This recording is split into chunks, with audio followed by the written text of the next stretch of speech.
Jensen, thank you very much for agreeing to do this interview with me today. You're welcome. It's my great pleasure.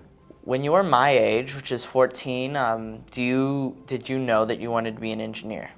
I was always rambunctious. I was always setting stuff on fire and gluing stuff together and blowing things up and digging holes in this and building that and whatnot. So I was a rambunctious kid, but I always cared deeply about grades, and I always knew that I wanted to do something in mathematics. And for somebody who has an analytical mind, who likes to build things, who likes to make things the world's never seen, being an engineer is the perfect career. You know what engineering really is understanding problems, having tools that helps you analyze problems and break the problems down into smaller pieces so that you can find sound, mathematically sound or scientifically sound solutions for those problems. Most of life is really about smart problem solving, and I found that my engineering skills in problem solving and my education in first principle knowledge has really helped in almost everything that I do, including being a CEO.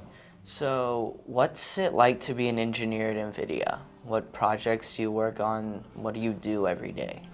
One of the things that's really cool about our company is that you're surrounded with people who are genuinely passionate about doing the same thing that you're trying to do in the same field. Let's do something that matters, something that we're good at, and something that brings us joy. Okay, and so what I've just described is really the first principles of strategic thinking, and it's how we decide what to work on.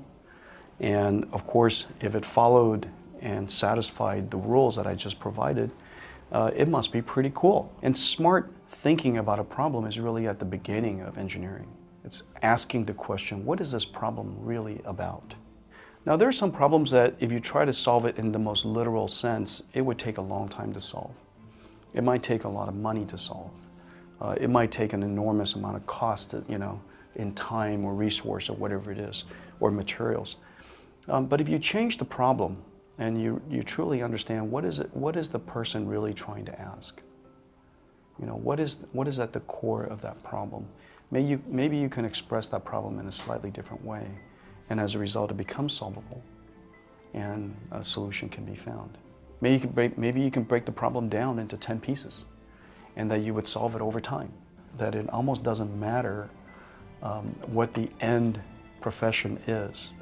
I think the most important thing about engineering is that you're learning life skills about asking the right questions and breaking down problems and finding solutions to it that are elegant and optimal, and have the life skills to continuously improve. And all of those skills are really all that engineering teaches us, along with, of course, a lot of first principle knowledge that is when applied helps us find more elegant solutions. And so that's really all engineering is about. And so problem solving is life. Problem solving is life, and what could be better preparation for life than to have the world's best skills for problem solving. Thank you so much for doing this interview with me today. I found the answers to the questions. They were really, really interesting answers. I learned a lot.